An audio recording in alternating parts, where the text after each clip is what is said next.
Welcome to another deep dive where we dig through the really interesting stuff. So you don't have to. Exactly. We're diving into some everyday English conversations today. Looking for those hidden meanings. Cultural quirks. Yeah, those little things we say about health and beauty. All those idioms. Lots of them. We want to go beyond, like simple dictionary definitions. Right. And get a real feel for how these phrases are used. Like what they really mean in context. And what they tell us, About ourselves and like our culture, yeah. Okay, so we've got conversations about feeling a bit off. Toll looking absolutely fantastic. And even, facing those aging anxieties. There are lots of anxieties around that. So much to unpack. It is. Why don't we start with general health? Okay. One that always comes to mind is fit as a fiddle. Oh, yeah. Meaning you're in great health. Peak condition. But why a fiddle? That's a good question. What is it about a fiddle? Well, if you think about it, a fiddle needs to be like well-maintained. Yeah. To play well, right? To make a good sound. To sound good. So maybe it's saying that someone in great health is functioning well. Smoothly. Yeah. Harmoniously. Like a well-tuned instrument. Exactly. Like a well-oiled machine even. Yeah, like in one of the conversations we have, someone says, even at 70, my grandpa is fit as a fiddle. Wow, still going strong. And then another one is, after months of training, I feel fit as a fiddle. Yeah. So it shows like the effort put in leads to that vitality. Yeah, like you've earned that fitness. Right. So who comes to mind for you when you think of fit as a fiddle? Oh, I know a few people like that. Yeah, me too. Always on the go, full of energy. It's interesting, though, isn't it, that we use this object, a musical instrument, Yeah. to describe something so vital? Like our health. Yeah. Like, we admire those things that are working perfectly. I guess so. All right, next up is under the weather. Oh, a classic. So common. To say you're not feeling great. But not, like, seriously ill, just a bit off. Yeah, like out of sorts. Yeah. Exactly. In one conversation, someone says, I can't come to work today, I'm feeling under the weather. A perfect way to explain why you need a day off. Polite, and everyone understands it. And then there's, she looked a little under the weather at the party. Oh, yeah. So it can be visible to others. Like you can just tell. Have you felt under the weather lately?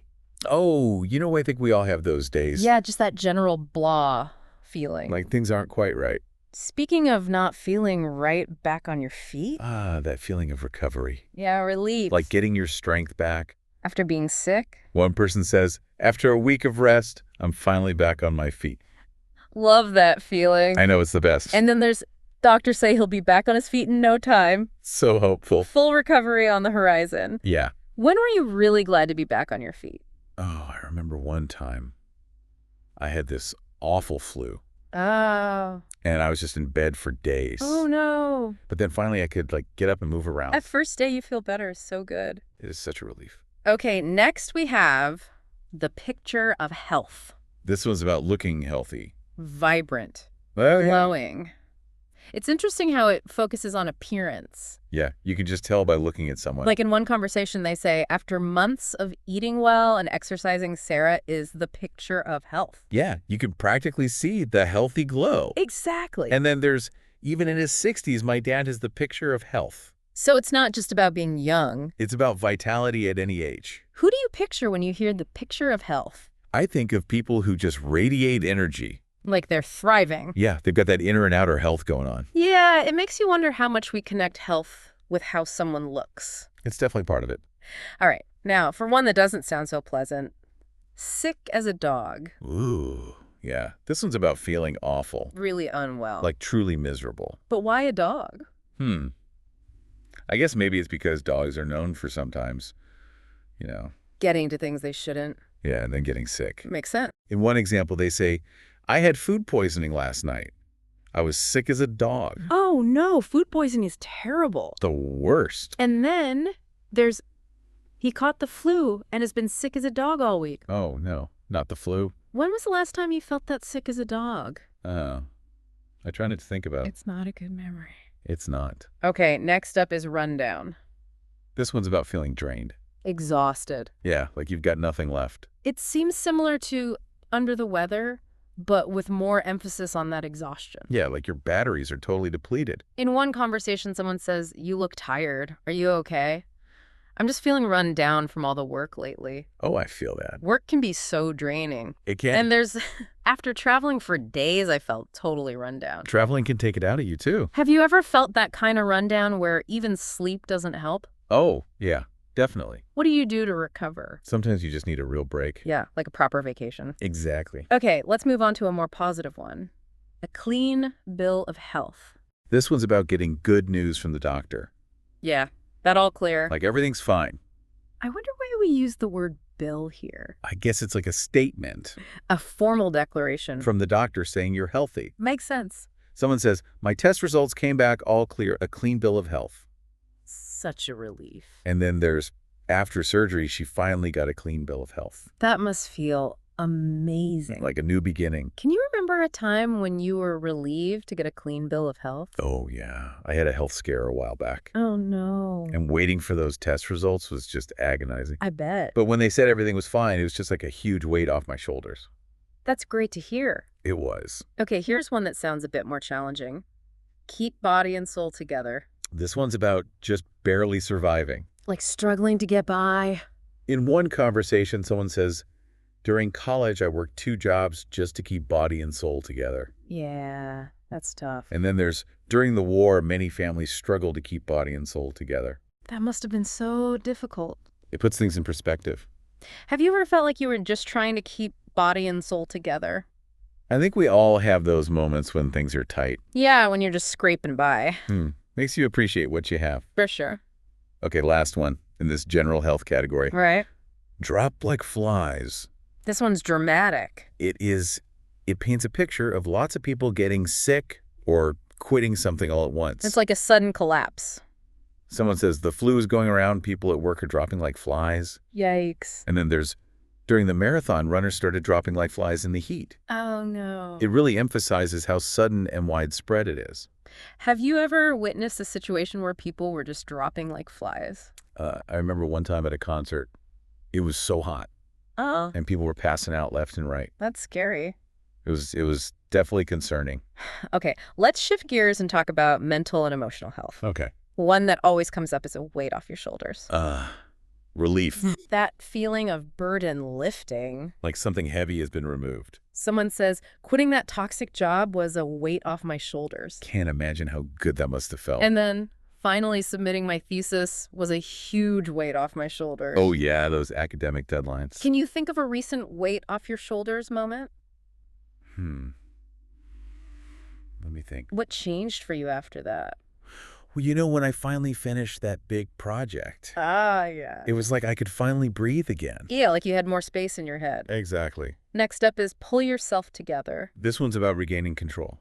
When you're feeling overwhelmed, Emotionally, yeah. like you need to calm down and focus. In one example, someone says, I know you're upset, but you need to pull yourself together. It's good advice sometimes. Sometimes, yeah, Yeah. but sometimes maybe people need to just feel those emotions. Right. It can be dismissive. Yeah, exactly. There's also, she was panicking before the exam, so I told her to pull herself together. Trying to help her calm those nerves. Have you ever had to pull yourself together or advise someone else to? Oh, yeah. Definitely before big presentations. Me too. Those can be nerve-wracking. It helps to just take a deep breath and focus. Yeah, those breathing exercises really do help. They do.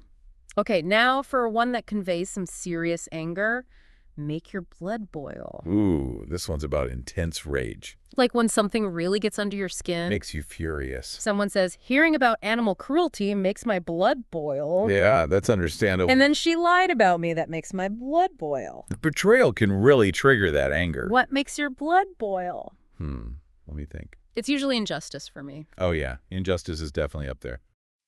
Okay, moving on to a more comforting phrase, safe and sound. This one's about relief. Knowing someone is unharmed. Especially after potential danger. Like after the storm, we were relieved to be safe and sound. That feeling of security. And then she returned from her trip safe and sound. So important to know your loved ones are okay. When were you really relieved to know someone was safe and sound? Oh, there's this one time my friend was traveling. Oh. And we hadn't heard from her in a while. That's worrying. But then she finally called and said she was safe. Oh, good. It was such a relief. Glad everything turned out okay. Me too. Okay, last one in this section. A clean slate. This one's about fresh starts. Leaving the past behind. Starting anew. Someone says, New Year's is a chance for a clean slate. A classic time for resolutions. And then he moved to a new city for a clean slate.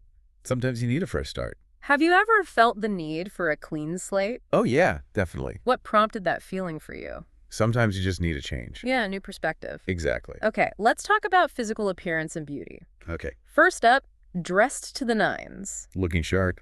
Elegant. Impressively dressed. Someone says, well, Eva, you're dressed to the nines tonight. Thanks, I wanted to impress. Clearly made an effort. And then everyone at the gala was dressed to the nines. So fancy. When was the last time you were dressed to the nines?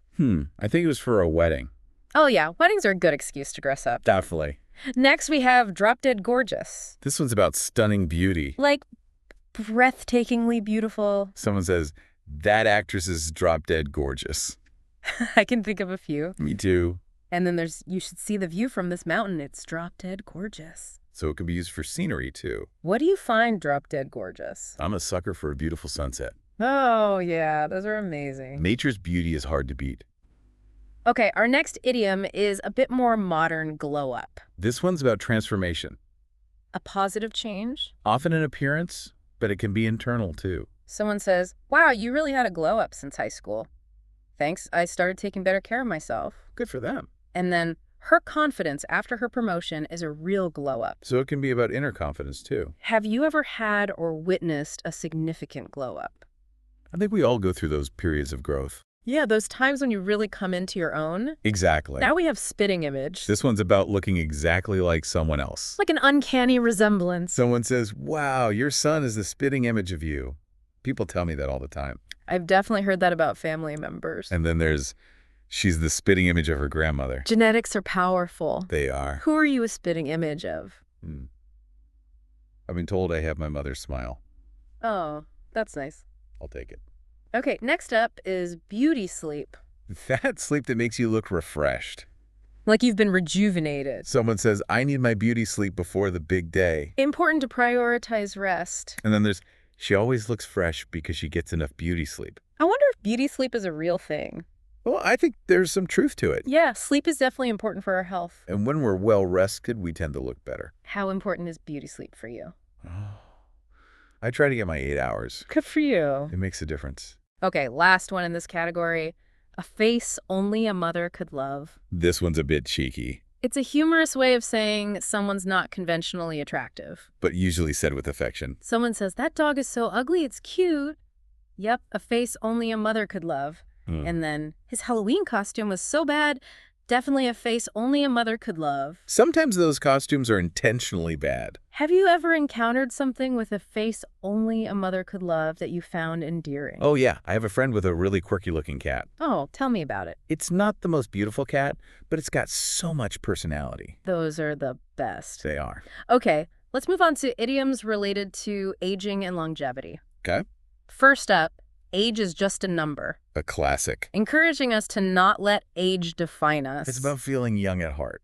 But there can be downsides to that perspective, right? Yeah, it's important to acknowledge the changes that come with age, Right. but the sentiment is good. Yeah, Like someone says he's 80 but still runs marathons. Age is just a number. that's inspiring. And then there's, I started learning ballet at 40. Age is just a number. It's never too late to try something new. How do you feel about that saying? I think it's a nice idea, but it's also important to be realistic. Yeah, for sure. Okay, next we have an old flame. This one's about past relationships. Romantic ones, yeah. Like someone says, I ran into an old flame at the coffee shop today. That must have been awkward. Awkward indeed. And then there's, she still has feelings for an old flame. Those past loves can linger. They can? If you ever run into an old flame, Oh, yeah, it can be a bit strange. yeah, brings up a lot of memories. It does. Okay, last one in this section, kick the bucket. This one's a bit blunt, It's a way of saying someone has died. but in a humorous way. Someone says, my old car finally kicked the bucket. Time for a new one. So it can be used for inanimate objects too. Yeah? And then there's that character kicked the bucket in the last episode. No spoilers. Oh, yeah, I've heard it used that way too. It's a way to lighten up a serious topic. Okay, let's move on to fitness and strength. Right. We've got no pain, no gain. A classic fitness motto. All about pushing through discomfort. To achieve results. Someone says, my muscles are so sore. Well, no pain, no gain. Part of the process. And then, training for a marathon is tough, but no pain, no gain. Dedication is key. Do you think this philosophy applies to other areas of life, too? Oh, definitely. Like in work or personal growth? Yeah, sometimes you have to push through challenges to reach your goals. Makes sense. Okay, now on to skincare and beauty treatments. Right? First up, beauty is in the eye of the beholder. A reminder that beauty is subjective. Everyone has different preferences. Someone says, some people love modern art, some don't. Beauty is in the eye of the beholder. True. It's all personal preference. And then there's, she loves vintage fashion, but beauty's in the eye of the beholder. Everyone has different tastes. Ooh, true. What are your thoughts on that saying? I think it's so important to remember that beauty is not one size fits all. It's about what you find appealing. Okay, next we have put your best face forward. Presenting yourself in the best possible light. Especially in important situations. Someone says, even when you're tired, always put your best face forward at work. Good advice.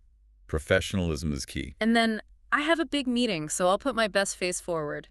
Just sharp and smile. Preparation is everything. When do you feel the most pressure to put your best face forward? Oh, definitely in job interviews. Me too. It's about making a good first impression. Okay, last one in this section. Let your hair down. This one's about relaxing and having fun. Being carefree. Someone says, it's the weekend time to let your hair down. I'm ready to party. Sounds like a good plan. And then there's, she never lets her hair down at work. What? Some people just like being serious. I guess so. How do you like to let your hair down? I love spending time outdoors. Oh, yeah, me too. Like hiking or just going for a walk. It's so refreshing. Okay, let's look at idioms that describe positive personal qualities. Right. First up, salt of the earth. This one's about being good and honest. A genuinely good person. Someone says, my grandmother is the salt of the earth. That's a lovely compliment. Grandmothers are often like that. And then there's hardworking people like him are the salt of the earth. I respect that. Who comes to mind when you think of salt of the earth? I think of people who are always there for others. Reliable and kind. Yeah, those are the best. Okay, next we have in the pink of health. This one's about being in excellent health. Like glowing with health. Someone says, after a full recovery, he's now in the pink of health. That's wonderful. And then she exercises daily and is always in the pink of health. Good habits pay off. What do you do to stay in the pink of health? Oh, I try to eat healthy and get enough sleep. Important stuff. It is. Okay, last one in this category. Put your heart into it. Doing something with passion and dedication. Giving it your all. Someone says she really put her heart into that painting. It shows in the details. And then if you put your heart into it, you'll succeed. I'll do my best. When do you think it's most important to put your heart into something? I think when it's something you truly care about. Yeah, when you're passionate about it. It makes a difference. Okay, let's revisit a couple of humorous expressions. Right. We have the hair of the dog. That idea of drinking to cure a hangover? Not the best advice, though. Definitely not stick to water. It's funny how that saying persists. I guess it's just too catchy. And lastly, we have eat your heart out Used to show off a bit. in a playful way. Like, I baked this amazing cake, eat your heart out, Gordon Ramsay.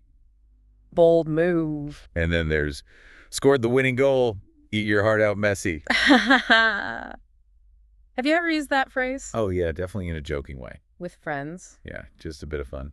Well, that brings us to the end of our deep dive into these health and beauty idioms. It's been a fascinating journey. I hope you've learned some new expressions. And gained some insights into how we talk about these topics. What really stood out to you? I think it's interesting how many idioms focus on appearance. Yeah, that's true. It says a lot about our culture's emphasis on looking good. It does. And I also think it's fascinating how we use humor to talk about serious things. Yeah, like kick the bucket or a face only a mother could love. It's a way to cope with difficult topics. For sure. So as you go about your day, pay attention to how you and others use these expressions. They're everywhere. And maybe think about whether there are similar sayings in other languages. That could be a whole other deep dive. It could. Thanks for joining us. It's been fun. See you next time.